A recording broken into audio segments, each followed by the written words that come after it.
Oh, okay. Yeah, you're all good there. Dom, first of all, You can stand in front, just in front. In front of the light? Yep, that's shows I work in radio.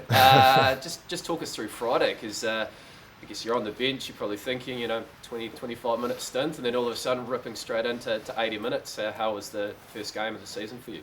Yeah, obviously a great game at home, playing in front of our home fans. Good to get the result in the end. I suppose you always prepare like you're going to play. So I was always going to play lock, so I sort of knew my role in terms of that, so there wasn't any surprises, but just, the engine got a bit of a tickle up playing 80 minutes, but yeah. Can you just talk us through, I guess, the last few weeks then, because there's obviously been a serious casualty ward, particularly in the second row. Has it just always been a case of, as you mentioned, they're just sort of biding your time, and if the call comes, you make sure you've done all your prep and you're diligent and you're ready? Yeah, 100%. We have a big focus on staying ready. Past few years we've had COVID and other things like that, so example on the weekend, you could be in an instant. Jamie Hanna has stepped up similar, so yeah. And just on, I guess, last season for Canterbury, you're playing a bit of lock and six as well. Was there or were you thinking coming into the pre-season it was going to be probably more opportunities at loose forward? Potentially, yes, but I mean, you never know how it's going to go. Yeah, I'd probably see myself playing six in the future, but if you can get an opportunity at lock, you definitely take that.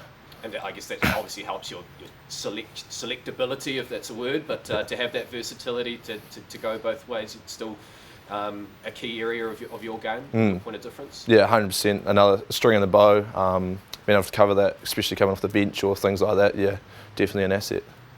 We dummy and go there for that try from the Gardiner try the other day. Didn't you pick up a bit of pace from last year after you got done in that corner against the Blues?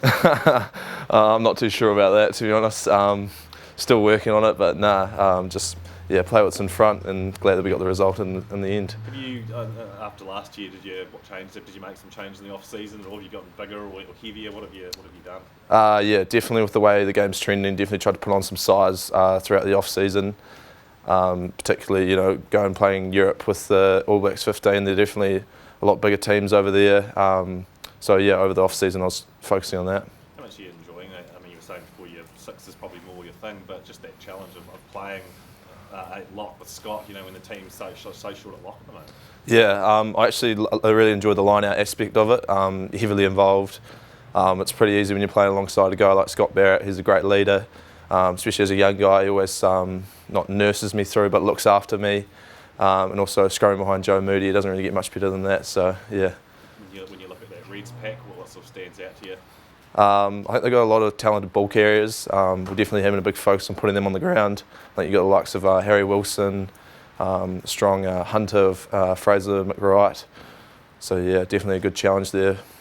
Rob mentioned it earlier, but 2011 final was the last time the Reds beat the Crusaders. Can you remember that as a younger Dom Gardiner, maybe staying up and watching that one? Yeah, funnily enough, I think I remember sitting on the couch and being a bit heartbroken when Will Gardiner ran the length to score that try. So I can't say I'll be holding on to it, but it'll be cool to be back in that sort of arena and playing against the Reds. Nice, fantastic. Enjoy. Cheers, thank you.